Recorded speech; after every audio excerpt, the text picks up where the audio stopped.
L'évangile du temps de la fin avec Pasteur André Weshi. Bien-aimés du Seigneur dans le monde et particulièrement au Congo, que la paix et la grâce vous soient données de la part de Dieu notre Père et du Seigneur Jésus-Christ notre Sauveur. Le Seigneur Jésus-Christ dont je suis serviteur m'a confié un message sur que personne ne se décourage. Mais bien avant d'écouter ce message, je vous invite à faire avec moi une courte prière. Grand Dieu, le Créateur du ciel et de la terre, nous t'invoquons en ce moment, avant d'écouter ce message, pour que tu nous ouvres l'esprit et le cœur, pour que nous soyons réceptifs à ce message et que par ce message, nous puissions nous régénérer et que nous retrouvions la confiance en ton nom, au nom de Jésus-Christ. Amen. Ce message se trouve dans le premier livre du prophète Samuel au chapitre 17, du verset 32 au verset 37. David dit à Saül que personne ne se décourage à cause de ces Philistins. Ton serviteur ira se battre avec lui. Saül dit à David, tu ne peux pas marcher contre ces Philistins car tu n'es qu'un jeune garçon. Mais lui, il est un homme de guerre depuis sa jeunesse. David dit à Saül, ton serviteur faisait paître le troupeau de son père.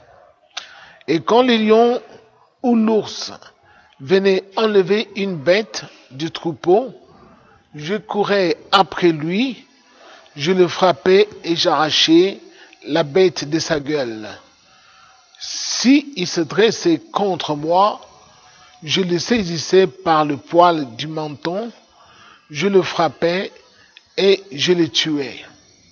C'est ainsi que ton serviteur a frappé le lion et l'ours. Et il en sera du Philistin de cet incirconcis comme de l'un d'eux.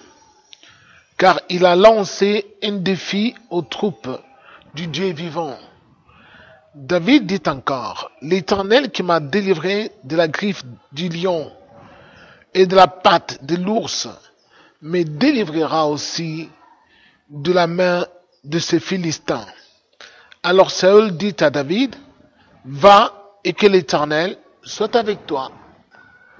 Bien-aimé du Seigneur, à un certain moment de notre vie, dans la vie des communs des mortels, parmi les communautés des hommes, nous faisons face à des obstacles énormes, parfois à des calamités et des malheurs hors normes, à telle enseigne que nous perdons tout espoir et jusqu'à oublier que Dieu existe, qu'il est le Tout-Puissant et le rémunérateur de tous ceux qui le cherchent.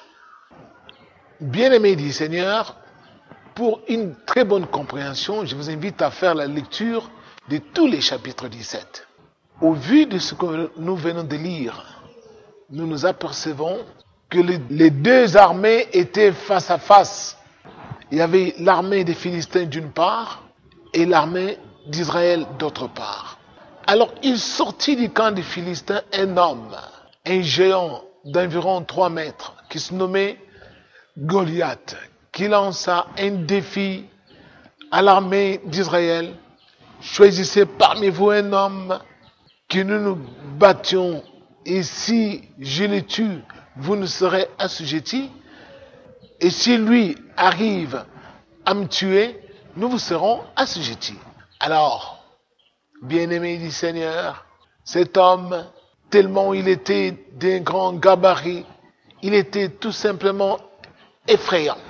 Et c'est tout le monde qui était saisi de crainte devant lui, et y compris le roi Saül. Tout le monde fuyait devant Goliath. Et cela a duré pendant 40 jours. Matin, soir, cet homme répétait les mêmes propos et il n'y avait personne pour le défier. Jusqu'au jour où vint David, envoyé par son père pour ravitailler ce frère qui était incorporé dans l'armée de Saül. David, entendu ce propos, il fut totalement outragé et dit, moi je vais tuer cet homme. C'est alors qu'on le conduit devant Saül et il expliquera à Saül comment il devait le tuer. Mais quand vous lisez la suite, là vous allez apprendre, lorsque les deux combattants se sont mis face à face, Goliath dit à David, mais tu viens contre moi avec un bâton et avec des pierres, comme si j'étais un oiseau. Sache que je vais te tuer aujourd'hui, mais David lui dit, toi tu viens contre moi avec l'épée, la lance et le javelot, mais moi je viens contre toi au nom de l'Éternel, du Dieu d'Israël que tu as insulté. Aujourd'hui je vais te tuer, je te couperai la tête, je donnerai aussi en proie aux oiseaux du ciel les deux puits des Philistins.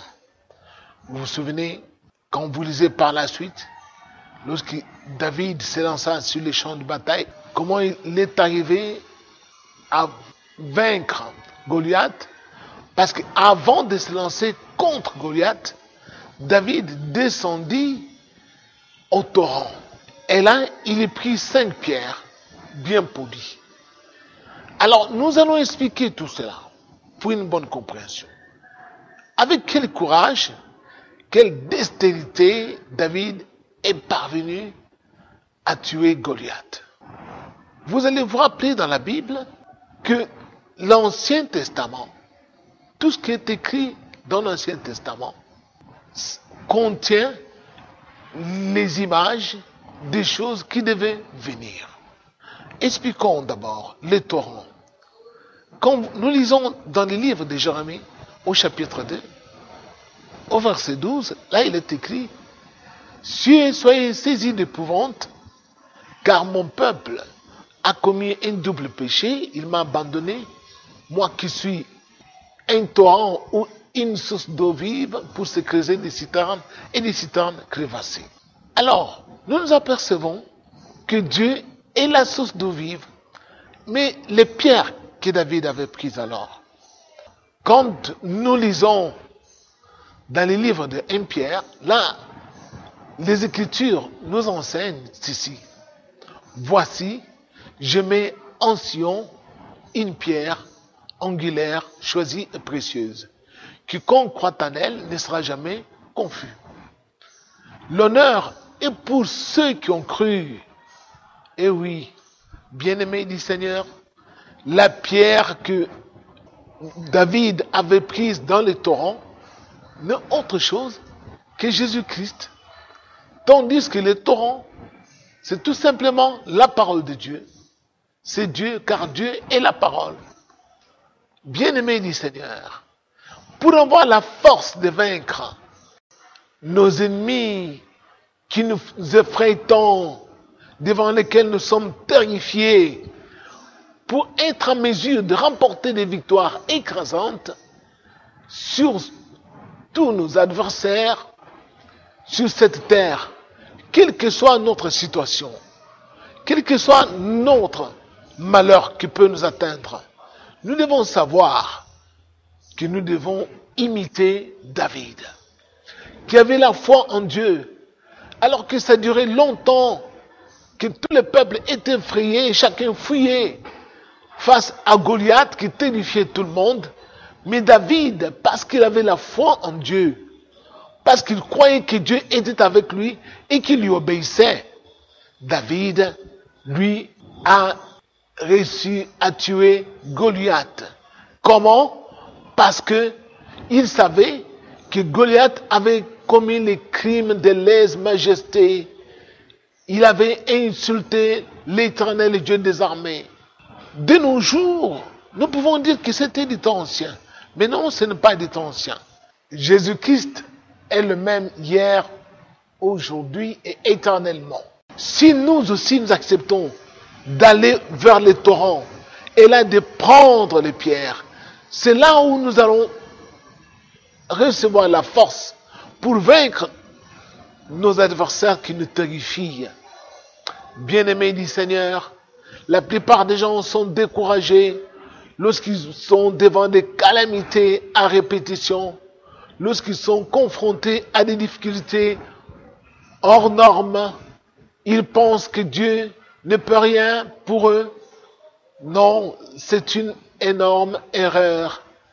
Dieu est tout puissant, il est capable de vous donner la force de vaincre tout ce qui vous terrifie, mais à condition que vous-même vous puissiez descendre vers le torrent, c'est-à-dire aimer sa parole, aller vers la parole de Dieu, marcher dans la parole de Dieu, car dans cette parole, vous allez y trouver la force.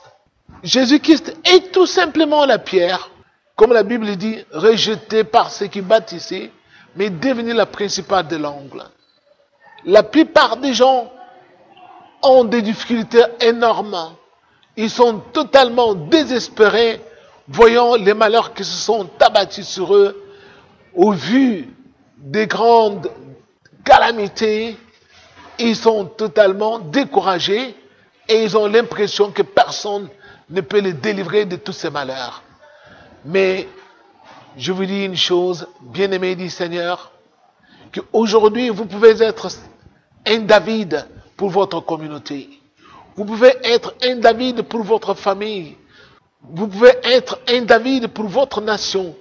Mais à condition que vous puissiez descendre vers le torrent. Car là-bas, vous trouverez des pierres qui vous donneront la capacité ou qui vous rendront capable de tuer Goliath d'une seule pierre. Pourquoi?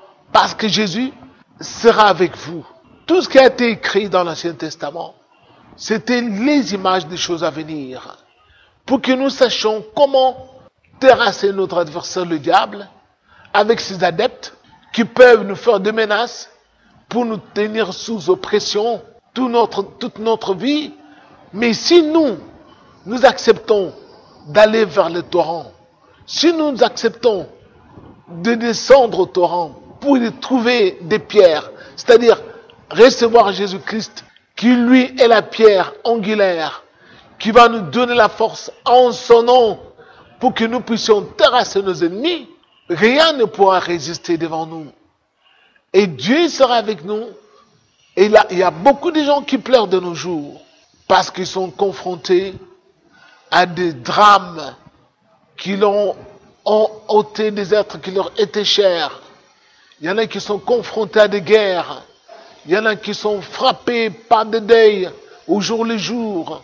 Et ils se demandent si Dieu existe encore. Oui, Dieu existe, bien-aimé. Dieu est le même, celui qui envoie ces messages pour vaincre vos ennemis. Descendez au torrent. Allez chercher les pierres. Allez chercher Jésus dans la parole.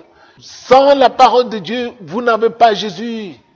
C'est dans la parole de Dieu que Jésus est avec vous. C'est alors que vous aurez la force de terrasser vos ennemis.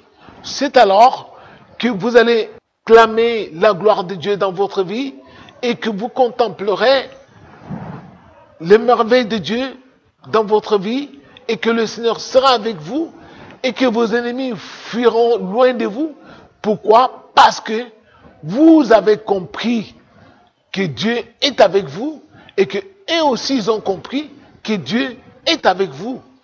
Bien-aimés du Seigneur, souvenez-vous, c'est David plus tard qui est devenu le roi d'Israël. Pourquoi? Parce que tout simplement, il avait terrassé Goliath. Voulez-vous que Dieu vous élève dans votre famille, dans votre contrée, dans votre région? C'est David qui descend au torrent pour prendre les pierres, pour abattre les Goliaths qui terrifient votre famille. Et votre famille, votre contrée va vous élever. Pourquoi? Parce que vous avez vaincu Goliath. Bien-aimés du Seigneur, quelles que soient les difficultés, quels que soient les moments les plus inattendus, vous ne devez pas vous décourager, mais plutôt fixer vos regards sur le Christ qui a vaincu le diable sur la croix. Mais pour que Christ soit avec vous, vous devez descendre au torrent, c'est-à-dire dans la parole de Dieu. C'est là que vous allez trouver la force de vaincre tous vos ennemis, quelle que soit leur hauteur, quelle que soit leur grandeur, parce que Dieu est tout simplement invincible. Merci beaucoup. Que personne ne se décourage.